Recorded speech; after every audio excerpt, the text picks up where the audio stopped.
Ya estamos aquí en el foro para nuestro análisis en perspectiva. Judith, este es un tema sumamente complejo y quizá lo primero que hay que hacer es ubicarnos en dónde estamos. ¿Qué ha pasado en materia de regulación de telecomunicaciones?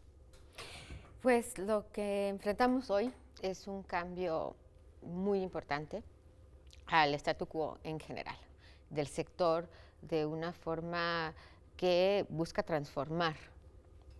Diríamos que la reforma constitucional fue un primer paso en esa dirección, Agustín.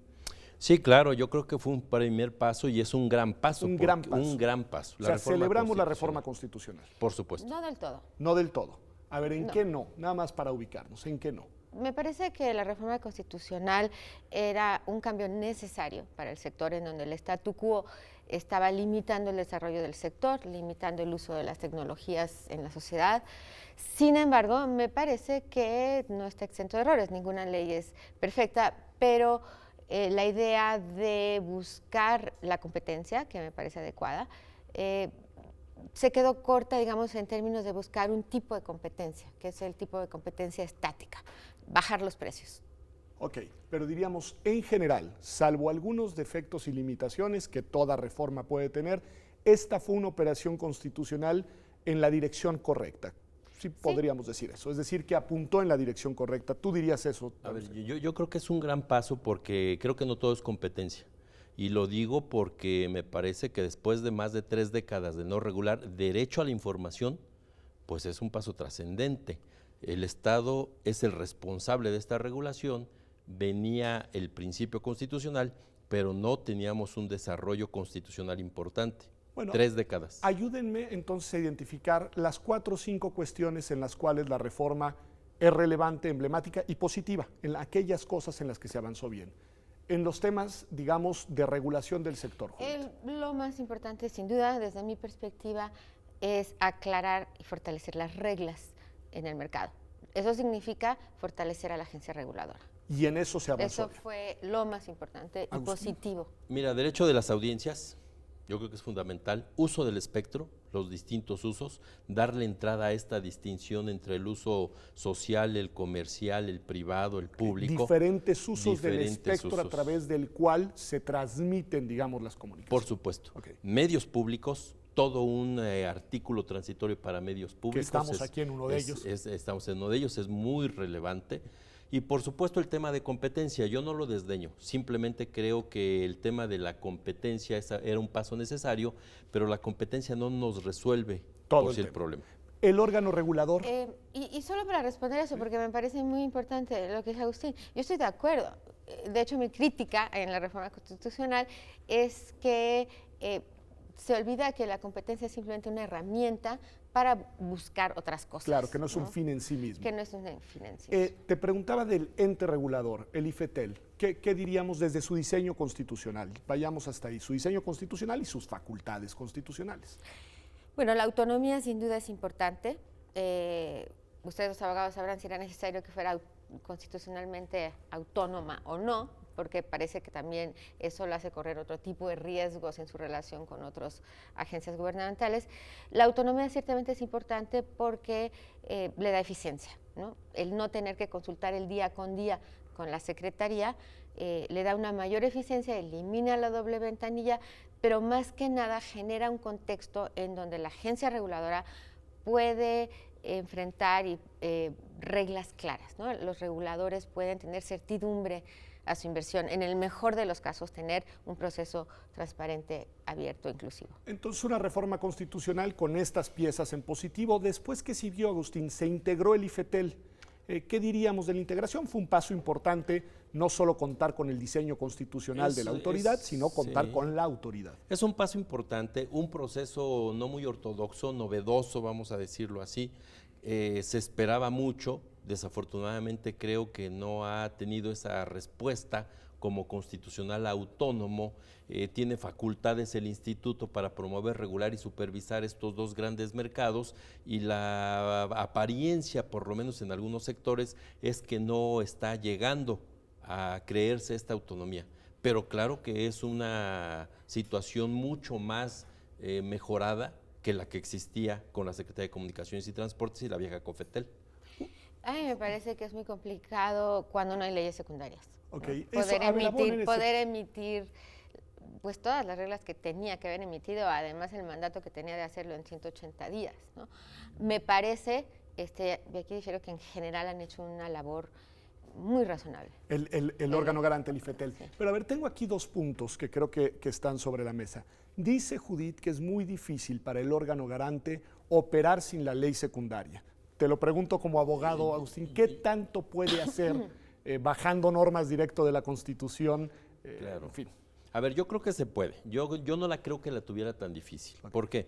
Porque la propia reforma constitucional le imponía una serie de obligaciones que estaban claramente señaladas en la Constitución. Mossofer y Moscarri, ahí están señaladas. O sea, retransmisión de señales. Okay. La obligación de las señales abiertas ser retransmitidas en la televisión de paga y la televisión de paga retransmitirlas íntegras. Mossofer y Moscarri. Están señaladas en la Constitución y no tendría por qué haber una regulación tan extensa más que la que está ahí. Licitación de 2 cadenas públicas de televisión que las acaban de parar, ahí sí, porque hacen falta algunas, ¿no? de posponer, diferir, porque hacen falta o se necesitan algunas previsiones todavía en la ley secundaria. Pero más allá de esto, regulación asimétrica, o sea, distinguir entre el preponderante o el que tiene... claro, entre distintos concesionarios, entre los más fuertes, los más débiles y regular cada uno. Regularlos. Más grandes. Precisamente significa más grandes únicamente. Más grandes. Y no necesitas necesariamente tener una ley secundaria. La ley secundaria tiene que llevarte, porque a ver, recordemos, lo que se hizo con esta reforma constitucional es prácticamente hacer una ley secundaria con todos los transitorios. Con todos los transitorios. Pero Judith, no estás de acuerdo por lo que veo. Lo hicieron. IFT sacó la regulación asimétrica, ¿no? La regulación que va a regular de forma diferente a las empresas grandes que a las chicas. Lo hizo. Entonces, ¿tú dirías que puede operar así? Bueno, operó así. Ok, operó así. Ahora bien, desde el punto de vista de los concesionarios, de los usuarios, de todos los agentes y actores que tienen que ver con este medio, el carecer de ley, el no tener una ley secundaria genera incertidumbre y puede generar problemas. Por supuesto. ¿Sí? Es decir, desde tu punto de vista, sin ley secundaria no es un sector que permita a los actores operar de manera segura. Y aquí tenemos que ver algo que es lo que está ocurriendo en la realidad. El problema no solo es que no existe una ley secundaria, sino que la gente ya conoce las diferentes iniciativas que son muy preocupantes. Entonces, eso es todavía más complicado. Bueno, pues vamos a las iniciativas. A ver, Agustín. Bueno, conocemos la iniciativa del presidente, que es la preocupante. Conocemos varias versiones de propuestas de los partidos políticos. Conocemos la iniciativa ciudadana. Pero sobre todas estas hay discusiones y puntos de vista diversos.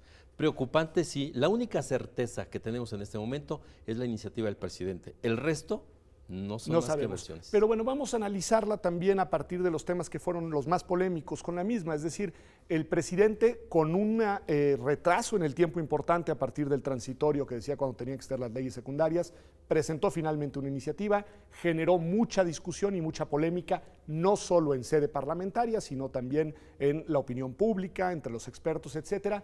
Un punto clave, se dice que la iniciativa del presidente Peña amenaza la autonomía y las facultades del IFETEL. ¿Es cierto o no, Judith? Completamente cierto. ¿Por qué?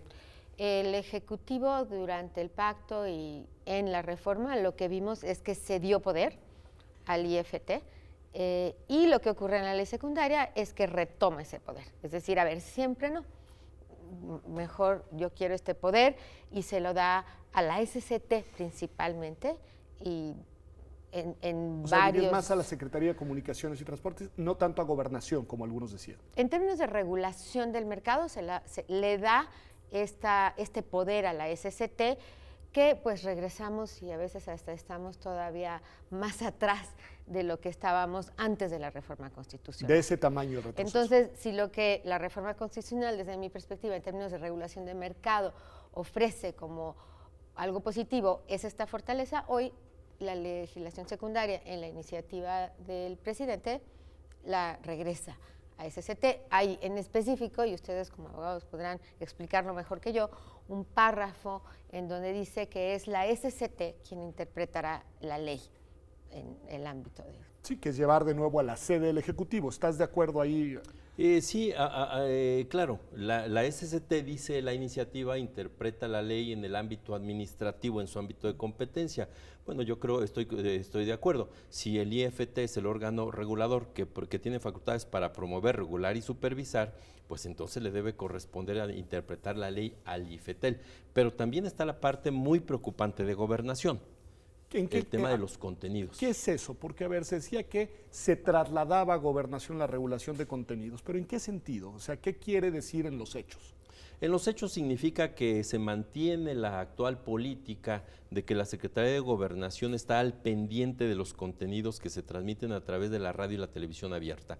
O sea, sigue permaneciendo la Dirección General de Radio y Televisión y Cinematografía, que nunca ha tenido una visión respecto de la calidad y contenido de los contenidos, sino simple y sencillamente vigila tiempos de transmisión.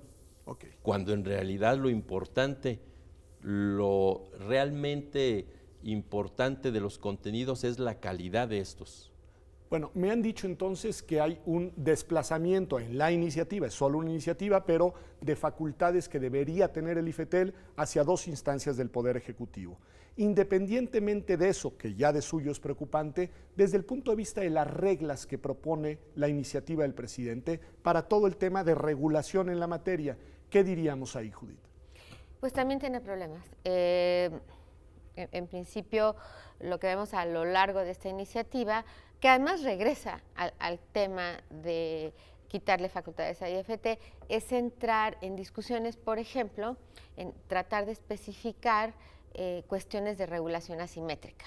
Ya dijimos de cómo se va a regular diferente a estas empresas grandes y chicas. En mi opinión, bueno, una ley no tendría que especificar esos detalles. Okay. Una ley debería hablar de la naturaleza, de cómo debería de ser esta intervención.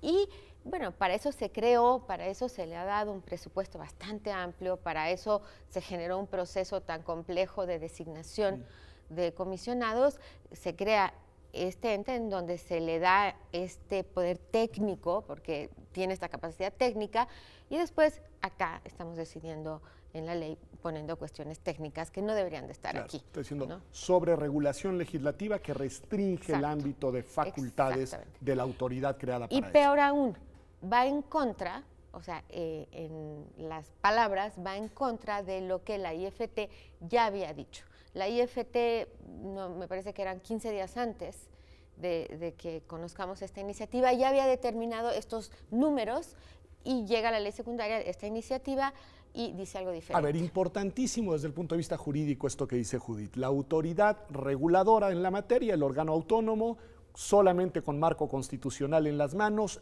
ya establece reglas en algunas materias muy delicadas como este tema, y después viene una iniciativa legislativa que parece ir en otra dirección. ¿Qué prevalece desde el punto de vista jurídico en caso de que se apruebe esta ley secundaria, Agustín? Bueno, yo creo que prevalecen las dos situaciones. Esto es, la Constitución mandata al órgano regulador a establecer la regulación asimétrica y esas ya fueron impuestas, esas regulaciones, a los dos grandes preponderantes que así se les denomina. Ahora, por supuesto, se cambia un poco en términos de la ley esta regulación, queriendo ser más puntual, pero a mí me parece que lo delicado es mantener el concepto de preponderancia dentro de la ley. La preponderancia es un concepto que está en un artículo transitorio y que se supone termina en el momento en que el instituto emite esta regulación, porque para regular el mercado está dentro de este otro concepto que es el de dominancia, el agente dominante que se llama en la ley poder sustancial del mercado, o sea, el que tiene la capacidad de manipular el mercado. Y entonces no necesitamos el concepto de preponderancia que solo mide concentraciones. A ver. Cuando hablábamos al inicio del programa de es muy buena esta reforma, hay muchos temas, pero uno de los temas en los que yo no estaba de acuerdo fue el introducir. En México se inventó una palabra, un concepto que se llama preponderancia. Y en pocas palabras lo que es una medida fast track, es saber cómo le hacemos para poder regular a los que han abusado del mercado en algún momento en la historia, ¿no?, de los 20 años de este mercado. Y se inventan este concepto. Es un concepto que es un concepto estructural que no nos dice nada respecto a prácticas anticompetitivas, que es lo que al regulador le interesaría, pero es una forma de resolver un problema que no se ha podido resolver en 20. O sea, es una vista al pasado, no es una vista al futuro, y esa vista al futuro no contempla un debido proceso y un concepto adecuado de prácticas anticompetitivas. ¿Podríamos decir, Agustín, que la idea con este concepto era un poco emparejar la cancha para que entonces la regulación hacia el futuro se diera en condiciones objetivas de mayor equidad entre los agentes? De alguna manera, yo creo que la importancia de la preponderancia era meter en cintura en lo inmediato a estos dos grandes agentes preponderantes, porque lo dice incluso la iniciativa, había que romper estas concentraciones, y justo para romper las concentraciones les imponen estas medidas, pero una vez impuestas las medidas, las herramientas de futuro son las de poder sustancial de mercado. Ahora, este sería uno de esos casos en los cuales, al parecer, el IFETEL actuó bien por cuenta propia, a pesar de no contar con ley secundaria. Actuó, desde mi punto de vista, actuó más o menos. A ver, ¿por qué no creo yo que bien, y es donde viene la crítica? Porque esa interpretación de que se hace una regulación asimétrica por sectores no estamos de acuerdo. ¿Qué pasa con la televisión de paga? Dice el propio IFETEL, como ya hay un preponderante en telecomunicaciones, que es telefonía e internet, prácticamente telefonía, no puede hacer una regulación de televisión de paga, que también son telecomunicaciones, y entonces los deja sueltos, con esta suspicacia de que la telefonía de paga la tiene concentrada el que esté en el otro sector, que es Televisa en la radiodifusión. Entonces, esta, digamos, disparidad en la regulación es lo que bien viene a sospechar que pues no hay un interés de meterlos en cintura como se pretendía. Pues bueno, Judith. Es como una asimetría en la regulación asimétrica. Muy bien, pues vamos a dejarlo aquí nada más por unos minutos, porque regresamos acá al foro. Esto es Observatorio, estamos discutiendo un tema complejo, difícil, técnicamente, digamos, complicado, pero al mismo tiempo de enorme relevancia para la vida política, social de nuestro país. La regulación en materia de telecomunicaciones. Regresamos en unos minutos.